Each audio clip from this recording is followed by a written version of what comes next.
from Toronto, Canada. You can't take any of this that seriously, even though it's really fun to do it for the moment. She was born here in Toronto, and tonight she is being mourned around the world. Comedy icon Catherine O'Hara has died at the age of 71. Good evening. From Beetlejuice to Best in Show, SCTV to Schitt's Creek, Catherine O'Hara conquered both film and television. The iconic comedic actor died today at the age of 71, following what her agents say was a brief illness. CTV's Annie Bergeron-Oliver looks back at O'Hara's life and career. Do we set the timers on the lights? Considered a cultural trailblazer and the queen of improv, Kevin! Catherine O'Hara had a rare ability to give complex and often eccentric characters depth and humanity. A craft she mastered at the famed improv theatre Second City in her hometown of Toronto. She started there waiting tables. Want to fall in love? But in 1974, her love for acting would land her a role on the hugely successful Second City television. Gonna be a frosty snow girl. I'm gonna deck your halls. She had no formal training, but O'Hara's enthusiastic spirit and determination quickly made her an award-winning star in Canada. If you don't let me gut out this house and make it my own, I will go insane and I will take you with me. Propelling her to international fame with roles in hit movies from Beetlejuice What the? Are you all right? to the mockumentary comedy film Best in Show. I sense there's something in the wind. And the cult classic animated movie The Nightmare Before Christmas. My bag! It's gone! But one of the roles she's best known for, Moira Rose in the hit show Schitt's Creek.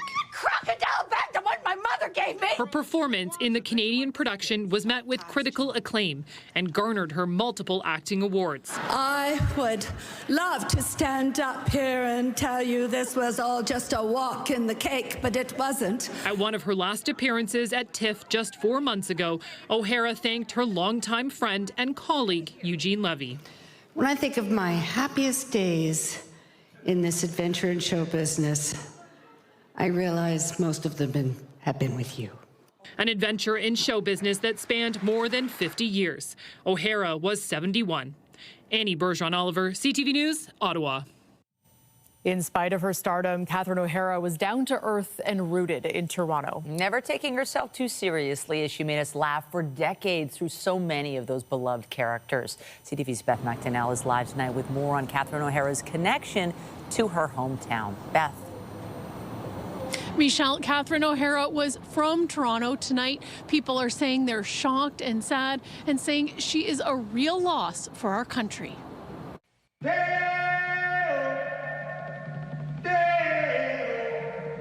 From her zany performance in Beetlejuice to her iconic roles in Schitt's Creek and as Kevin McAllister's mom. Kevin!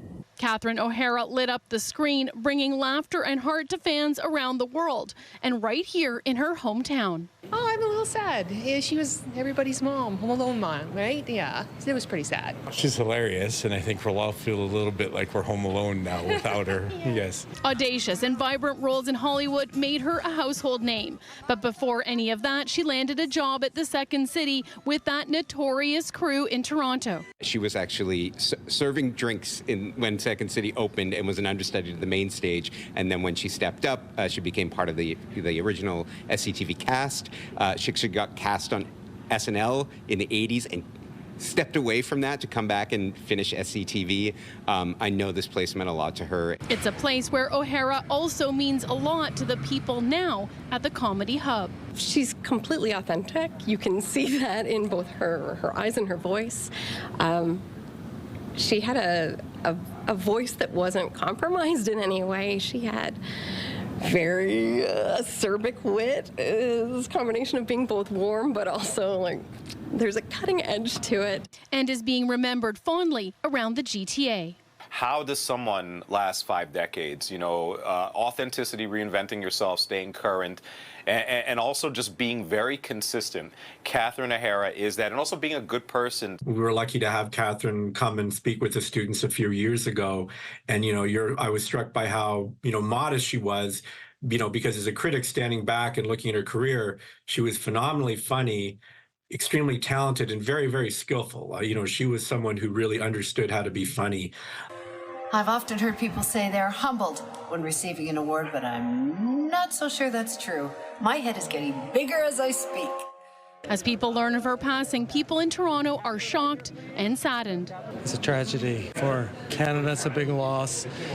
For our country, she was a stalwart kind of actor. Yeah, we lost a good one this time. At 71, O'Hara was still very active in her career, and tonight people are saying it's very sad to lose her at this time. Reporting live, I'm Beth McDonnell. Natalie, back to you. Okay, thank you, Beth. More news in a moment, but first let's go outside for a live look at the city on this frigid Friday evening. The sun has set on a bright and beautiful day, but it was and is so very cold out there. Jessica Smith is here with a look at the current conditions. Jess, we all want to know whether we have a warmer weekend ahead. Not really. It is warm adjacent. I mean, we are in the end of January. These temperatures aren't entirely unusual, but they are very much unwelcome. It is icy, it is cool, it is frosty, it is frigid, all the descriptive words you can use to say how cold it is out there. And we remain under that cold warning, that yellow warning. It is going to be frigid this evening, so take care if you are planning on heading outdoors at all. Right now, pretty much between that kind of -9 to maybe -17 range when it comes to our base temperatures, but you factor in those wind chills, and it is still very, very cold out there this evening. Maybe the saving grace is it's not terribly windy, but overnight, that wind chill -25. Coming up, your full forecast, but right now, back over to Natalie and Michelle. Okay, thank you, Jess. Thanks. And of course, it was not only cold this week, it was wintry all round. Last weekend's record-setting snowfall still slowing down the city. But Friday is not the finish line for crews who have now spent the week tackling the mountainous task of clearing all of the snow. CTV's Allison Hurst has the latest. Sinead Boyle walks dogs most days and says since Sunday's record-breaking snowstorm, she finds getting around has been a challenge. The sidewalks are a mess. It's been days since our snowfall. Sunday, Monday, and this is now Friday, and the crosswalks aren't cleared. The city is really letting down people in terms of accessibility. The sidewalk she's on is part of her regular route in front of Dundas Junior Public School that has not been plowed. It's worse than last year for sure, but it just feels like we had one big dump of snow. There's no reason that there hasn't been any improvement all week. Snow removal is underway. City crews are targeting residential streets as well as highway ramps, bridge decks, and hospital routes. We've removed 65,000 tons of snow already, as of yesterday morning. Signage is going up, warning of temporary no parking for snow removal, where city staff plan to target in the next 24 to 48 hours.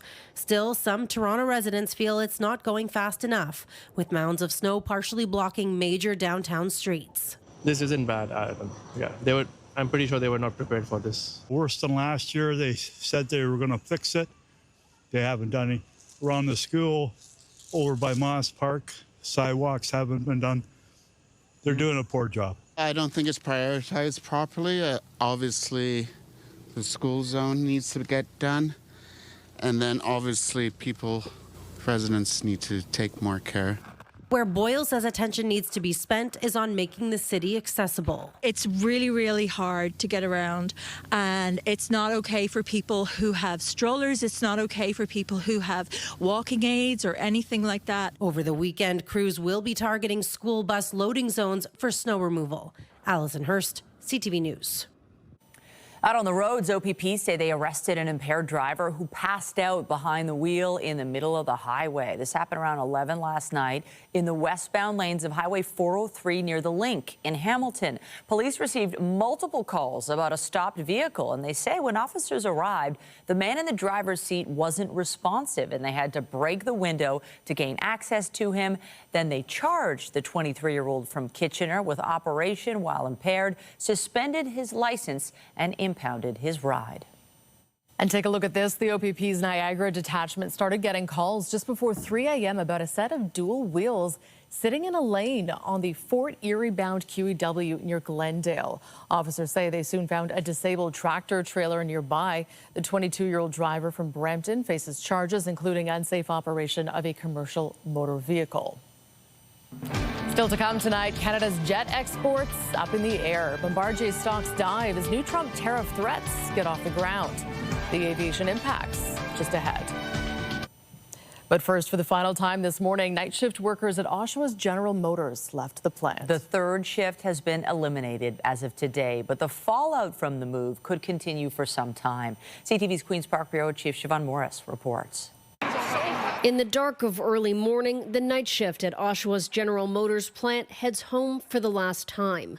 500 people out of work as their jobs shift to the U.S. Members are scared. The morale's terrible in the plant right now. You know, they're worried about how they're going to pay their bills, provide for their families. Unifor says with the elimination of the third shift, another 500 related jobs have been slashed. We have a plan. The Premier promised yesterday we're going to make sure that they have opportunities in the defense sector, life science sector. People don't want to be retrained. They want to make good money in the auto industry right now. Speaking with other workers in London, Ontario's NDP leader calls the loss of the third shift in Oshawa devastating. And frustrating, too. Some of this, we've seen this coming, and I'm concerned that the government has not acted with the urgency that it requires. Calling for a different approach to keep auto workers on the assembly line. But we can't expect manufacturers to produce in this country when we have a completely uncompetitive environment. From Oshawa, a plea to find a path forward with a neighbor. We need a trade deal with the United States of America, not China, not Korea. Not encouraged by the possibility of foreign-owned automakers opening plants in Ontario. It's not thousands of people. They come in crates, they come in boxes, and people just plug things in. A new auto strategy is coming in a matter of weeks. The Premier says it must include backing off the EV mandate that so far has only been paused. Siobhan Morris, CTV News. One person is still unaccounted for after a fire this morning in Colborne. Northumberland County says first responders were dispatched soon after 4:10 a.m. to the fire at a seniors apartment complex. They worked to get everyone out of the building, but say one tenant could not be located. 4 other people were taken to hospital with life-threatening injuries, 1 tenant and 3 firefighters. Police say the Ontario Fire Marshal has been notified and will be investigating. So far, there's no word on the cause. A 29-year-old woman is dead after being struck by a truck in Brampton last night. Peel police say the woman was hit by the truck while crossing the intersection at Queen Street and McLaughlin Road just before 6 o'clock. She was taken to hospital where she died from her injuries. The driver was stopped a short distance away by police who are working to determine whether the driver knew that the pedestrian had been struck.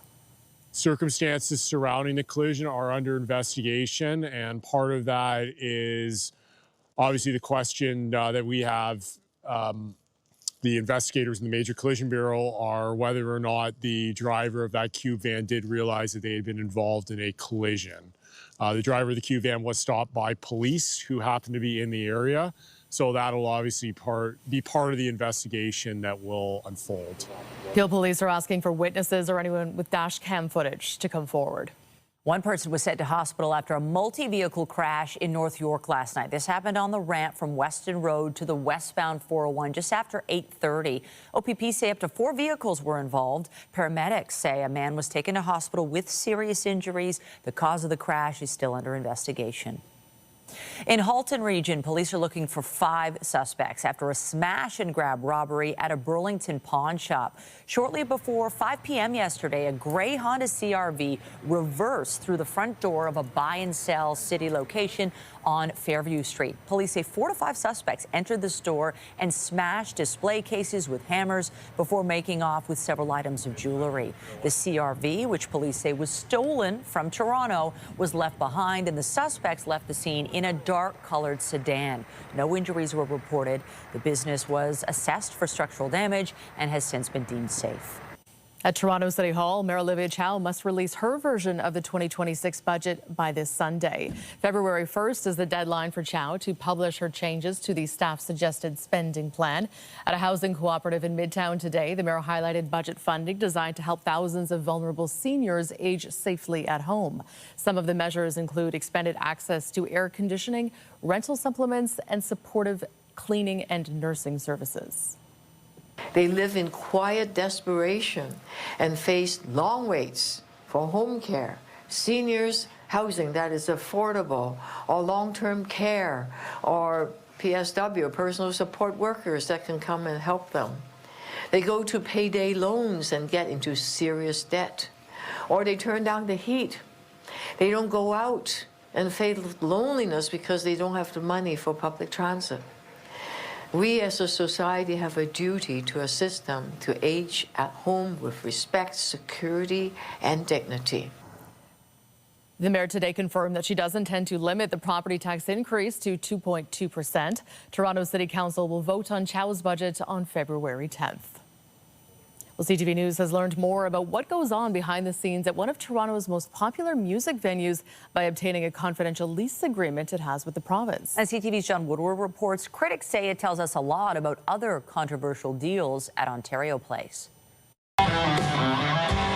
The Black Keys played what was then Budweiser Stage in the waning days of summer last year. Artists welcomed in part because of their talent and also because they met the criteria in the venue's lease with the province of Ontario, obtained by CTV News through a Freedom of Information request. The venue, run by Live Nation, can't show an artist that has contravened the Criminal Code of Canada or the Ontario Human Rights Code during a past performance. Live Nation also has to keep some areas of the storied venue open to the public, even as it shifts its name to the RBC Amphitheatre, a name the province can use as well for a fee of just $1. One thing the lease forbids, to use any of its land as a thermal spa, clearly a reference to the controversial build next door, the Therme Spa, a centerpiece of Premier Doug Ford's plan for the island and one that has raised the most concerns from critics. They're spending a huge amount of money prepping the site for that.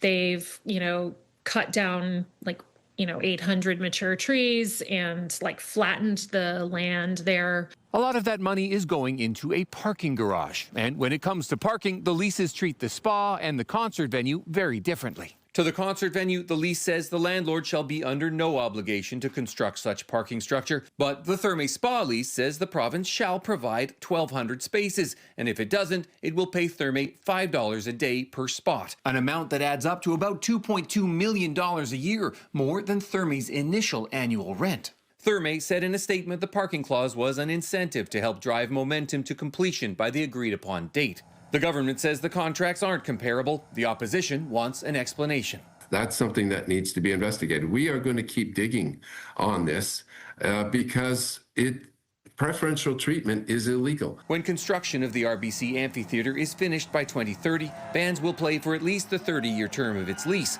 with an option to extend for 15 years. Therme's lease, by comparison, is 95 years long. John Woodward, CTV News.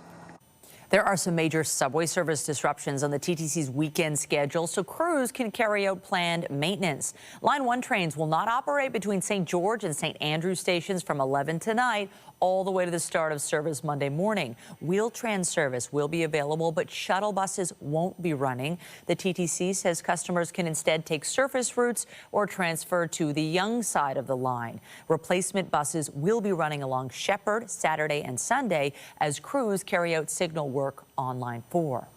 And a heads up for drivers, sections of the Don Valley Parkway and Gardner Expressway will be closed this weekend for infrastructure work. The southbound DVP will be closed starting at Bayview, while the eastbound lanes of the Gardner will be shut from Bay Street and traffic will be diverted onto city streets. Metrolink says this closure is needed so the first section of the future Lower Don Bridge can be put in place, a key step towards building the Ontario Line subway.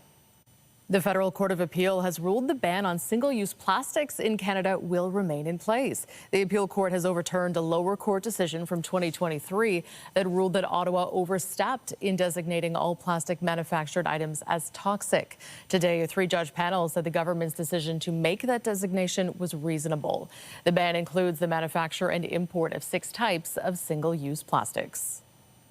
A mix of business and politics now. Prime Minister Carney is applauding Donald Trump's pick to chair the U.S. Federal Reserve. This photo shows Kevin Warsh with Carney back in 2010. At the time, Warsh was a member of the Board of Governors of the Federal Reserve, and our future PM was the governor of the Bank of Canada. Today, Carney said Warsh is a fantastic choice to lead the world's most important central bank at this crucial time. He has been nominated by the U.S. president, but must still be approved by the Senate.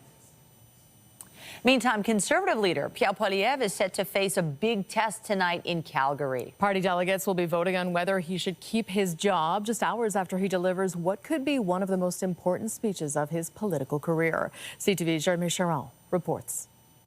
Well, the busiest day of this Calgary Conservative Convention now underway here, with all eyes on a big leadership vote this evening. Delegates here selected to represent Conservative members from ridings across the country will vote later today on whether Pierre Poilievre should remain the leader of the federal Conservative Party. This leadership test comes as a result of the Conservative Party's loss in the last federal election. It is widely expected that Mr. Poilievre will achieve a positive result. We've been speaking with delegates, some of whom know exactly where they stand already. Others aren't quite sure yet. Do you support Mr. Poilievre as the leader? Oh yeah, most definitely, 100%. It's still, you know, when you go behind that curtain, it's still your private franchise, and you decide as you will at that time. So that's why I came to the convention to get a sense of what's happening. Now, we're told Mr. Poilievre met with his caucus this morning ahead of his leadership review. Conservative Senator Denise Batters was at that meeting. I'm glad to see that Pierre has taken that part of our process very seriously because, as you may recall, after the previous election, I had to bring a petition to try to force pressure on Mr. O'Toole to have a leadership review, and that's what I was asking for. And meanwhile, Pierre not only has the review, but has it at a very early stage. Now, several Conservative MPs have taken the stage behind me here to address the crowd. All of them have hit on two kind of key themes. The first being what the party believes to be a positive result in the last election, a success in the last election, by increasing their seat count, despite the fact, of course, they did not form government. The other is that all of them were clear that they believe the best path forward for the Conservative Party is with Pierre Poilievre at the helm. Jeremy Sherrill, CTV News, Calgary. The U.S. Justice Department has opened a federal civil rights probe into the death of Alex Preddy in Minneapolis. The local resident was fatally shot by Border Patrol officers Saturday. The department has not said why it is launching the FBI-led investigation, but insists it is looking at everything that would shed light on what happened. Officials say there will not be a similar probe following the January 7th death of Renee Good, who was shot by an immigration and customs enforcement officer in Minneapolis, saying there must be circumstances and facts that warrant an investigation. Newly released U.S. government documents show Canada denied entry to Jeffrey Epstein in 2018. The late convicted sex offender contacted the Canadian consulate in Los Angeles. He was seeking a temporary resident permit so he could attend a conference in Vancouver. The consulate wrote back saying that Epstein was inadmissible because of his conviction of an indictable offense. The correspondence is among about 3.5 million pages of documents related to Epstein that were released by the U.S. Justice Department today. In the Middle East, Israel says it will reopen a key border crossing on Sunday. The Israelis seized the Rafah border crossing between Gaza and Egypt in May of 2024. Reopening it was an important requirement under the first phase of U.S. President Donald Trump's plan to stop the fighting between Israel and Hamas. But cargo will not be allowed through, only people. Israel has not said how many will be allowed to cross per day. The Israelis say the return of residents from Egypt to the Gaza Strip will be permitted in coordination with the Egyptian government. Ukraine and Russia said today they have halted strikes on each other's energy infrastructure following an appeal by the United States. Moscow says it has agreed to U.S. President Donald Trump's request to halt strikes for a week on energy facilities. The attacks have knocked out power and heating to hundreds of buildings in Kyiv in bitterly cold weather. But the Kremlin has indicated the moratorium will end on Sunday. Ukraine says Russia conducted virtually no strikes in the past 24 hours, but says Moscow had changed its strategy and was now hitting logistical points, notably rail junctions. In Venezuela, the acting president has signed a law that opens the country's oil sector to privatization. It positions the South American nation to lure foreign investment needed to revamp its long-struggling oil industry. As the bill was being passed yesterday, the U.S. Treasury Department officially began to ease sanctions on Venezuelan oil and expanded the ability of American energy companies to operate there. This less than a month after the seizure of then-President Nicolas Maduro in a U.S. military attack. Canadian astronaut Jeremy Hansen is going to have to wait a little bit longer for his first trip to the moon.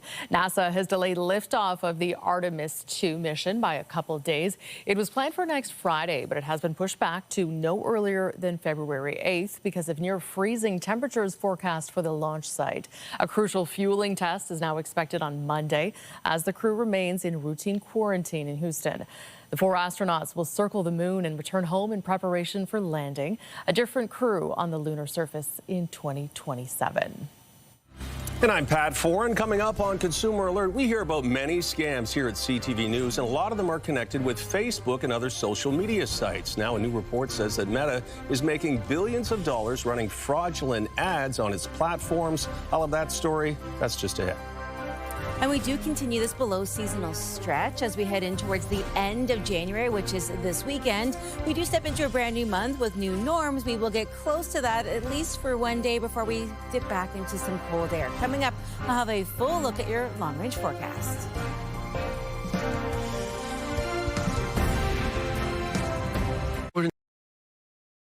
If you're on social media, you will see ads for all kinds of things, from weight loss products to deals on clothing to investment ideas. But many of these ads are actually scams, and a new investigation finds Meta is earning billions of dollars connected to fraudulent activity. Here's Pat Foran in Consumer Alert. Pat. Thanks, Natalie and Michelle. Meta is the parent company of Facebook and Instagram. It says it fights to keep scams off its platforms, but many appear to be getting through. A new report states that 10% of its total revenue comes from fraud and illegal activity. We interviewed a woman who lost $1.7 million in a cryptocurrency investment scam. She invested her life savings after seeing a fake Elon Musk video on Facebook.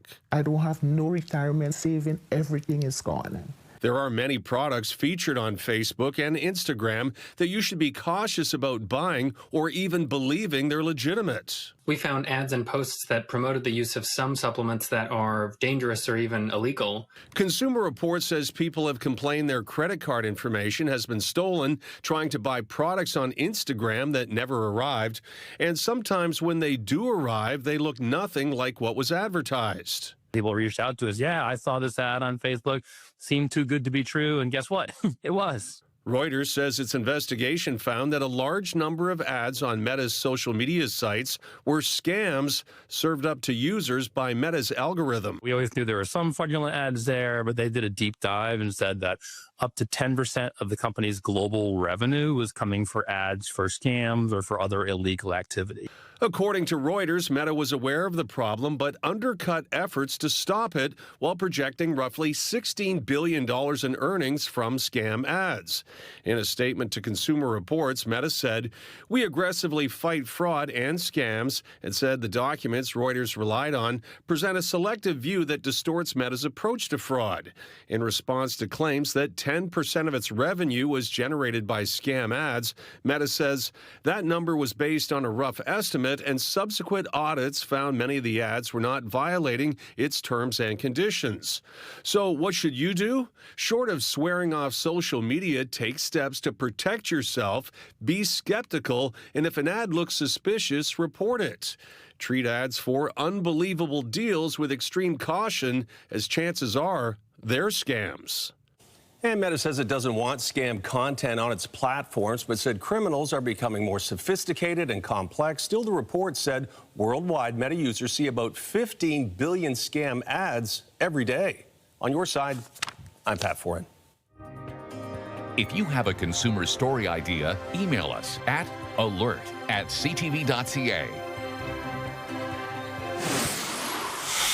We have developing news from Brampton tonight. The CTV News chopper is above the scene right now of a shooting near Dartford Road and Balmoral Drive. Peel police say an adult male was shot around 5:30 this evening and has since died. Police say the scene appears to be isolated to a residence and they are not searching for any suspects at this time.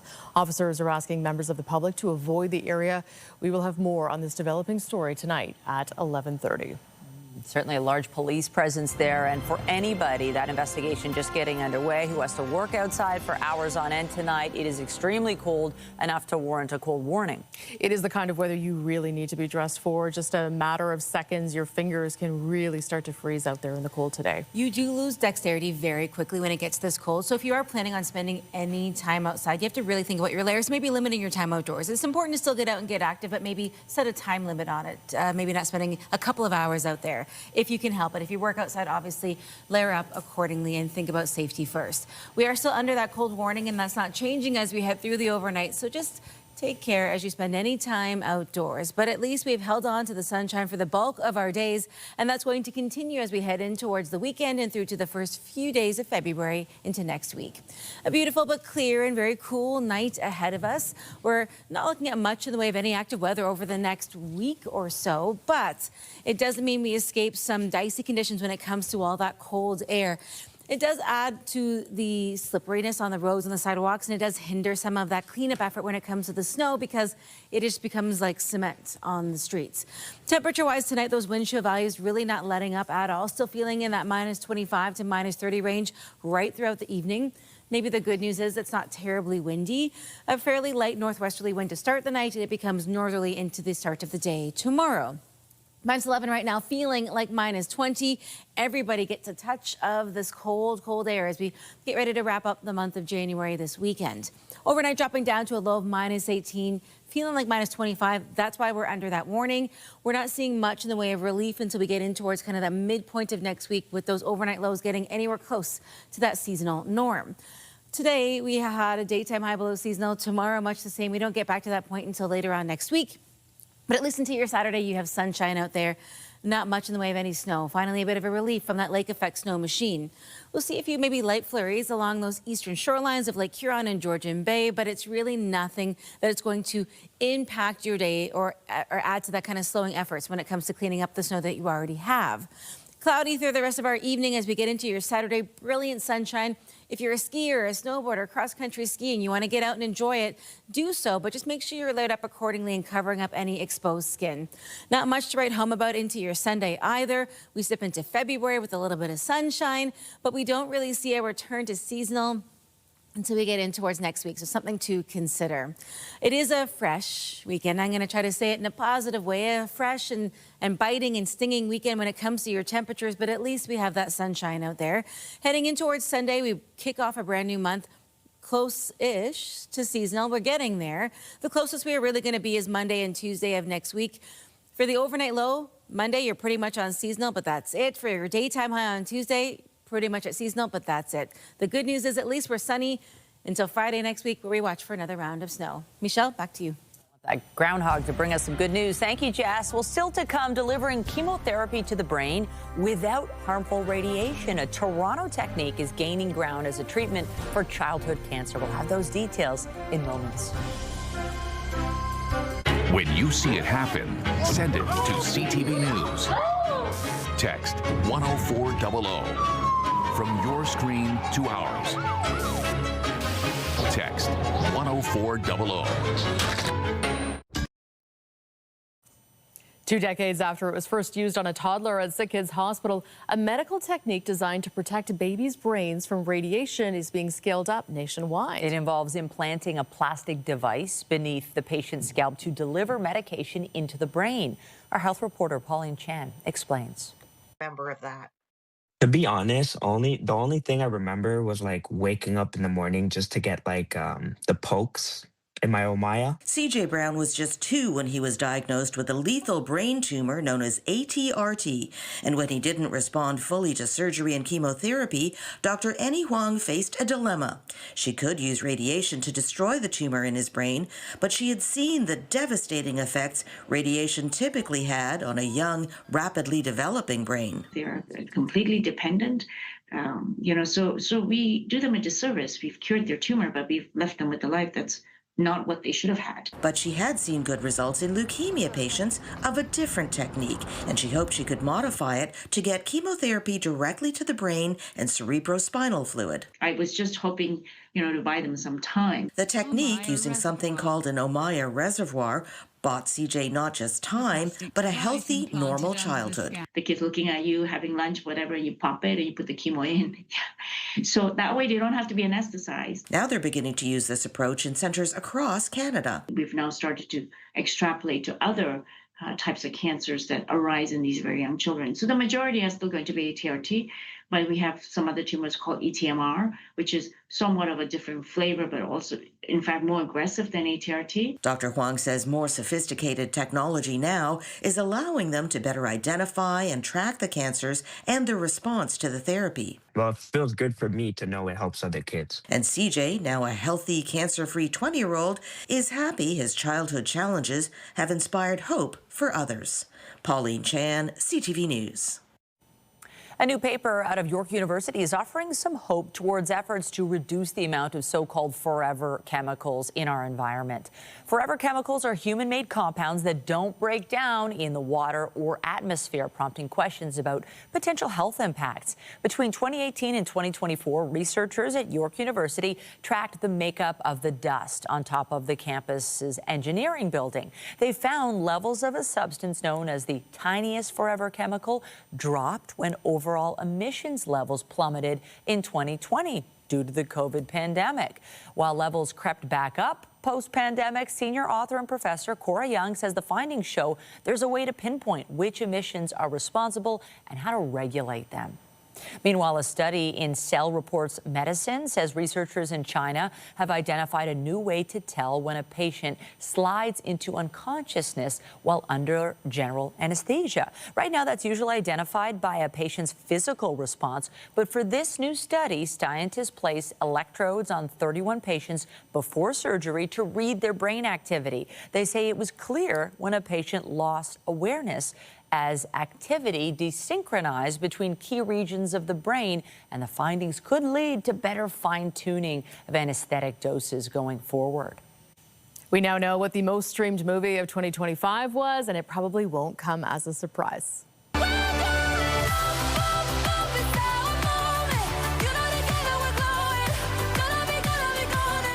According to ratings firm Nielsen, K-pop Demon Hunters was the clear winner for the year, even though it only debuted in June. Looking at figures for just the U.S., the animated fantasy musical was watched for more than 20.6 billion minutes, or about 207 million times. Among other achievements, it's also up for Best Animated Feature and Best Original Song at the Oscars. K-pop Demon Hunters, yes, is also up for several awards and honors at this weekend's Grammy Awards, which feature several crowded categories. She a fan, he a flop, they just wanna kumbaya, nah. Kendrick Lamar is leading the field with 9 nominations. Those include the top 3 awards, Album, Record, and Song of the Year. He's joined in those races by Lady Gaga, who tied for the second most noms with a career best of 7. Also competing in all those top categories are big names like Sabrina Carpenter and Bad Bunny. The 68th Annual Grammy Awards air Sunday at 8 p.m. Still to come tonight, crosstown concerns. Transit officials play coy on the Eglinton LRT's opening date as more questions swirl over whether it's ready to run. The TSX took a tumble today, declining more than 1,000 points. BNN Bloomberg's Morella Fernandez has more. A steep stumble for the TSX. It was swept up in that downward spiral of gold and silver prices. Spot gold had its biggest drop in decades. On Thursday, an ounce was selling for $5,450 U.S. By the end of the trading day today, it was under $4,900. The price of silver fell more than 25%. Both move opposite to the U.S. dollar, which gained strength after the American president announced a new pick for U.S. Federal Reserve Chair. The Canadian economy was at a standstill in November. Statistics Canada points to a small decline in the production of goods, which was offset by a small move up in services.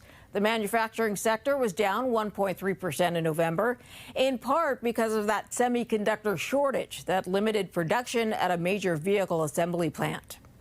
Tariffs are a big weight on the auto sector, and they have cost CN Rail as well, $350 million last year. The railway still managed to squeeze out a revenue gain of 2%, but its 2026 forecast disappointed analysts, and that sent the stock down. Here are the closing numbers for the day. The Canadian dollar is down to 73.46. West Texas Intermediate today is up to 65.80. Western Canadian Select up over $2 to 50.63. And the TSX lost almost 1,100 points to end the week under 32,000. Those are your business headlines. I'm Morella Fernandez. The Business Report is brought to you by Canadian Western Bank, the bank built for business. Well, it was a tough day in the market for Bombardier following a new threat from the U.S. president over certification and tariffs. Shares for the Canadian-made aircraft company dropped as much as 9% at one point. CTV senior political correspondent Mike Lecouteur has more from Ottawa. Bombardier's Global 8000 is billed as the world's fastest civil aircraft since the Concorde. But it could be grounded in the U.S. as President Donald Trump targets the Quebec company as apparent retribution over the certification of an American jet in Canada. On Truth Social, Trump wrote the U.S. was decertifying their Bombardier Global Expresses and all aircraft made in Canada until such time as Gulfstream, a great American company, is fully certified. Gulfstream is a direct competitor of Bombardier, and industry experts point out there are reasons Canada has been holding off. The U.S. has certified the Gulfstream 700 and the 800 with exemptions to look at that aircraft not being certified for very cold weather operations because of fuel line problems. In response to the threat of decertifying Canadian aircraft, Bombardier said in a statement, thousands of private and civilian jets built in Canada fly in the U.S. every day. We hope this is quickly resolved to avoid a significant impact to air traffic and the flying public. But it remains unclear if the U.S. president even has the authority to decertify aircraft. The only way that the type certificate can be revoked is if there is a safety issue with the aircraft. Now, this is just the latest salvo in the ongoing trade war, which has seen Trump ramp up his rhetoric against Canada following the Prime Minister's visit to China.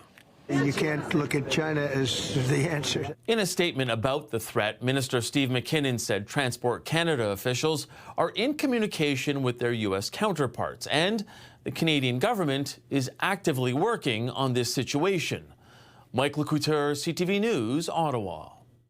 Another familiar product is set to depart grocery store shelves. Minute Maid frozen juice from concentrate is set to be discontinued across Canada and the U.S. this spring.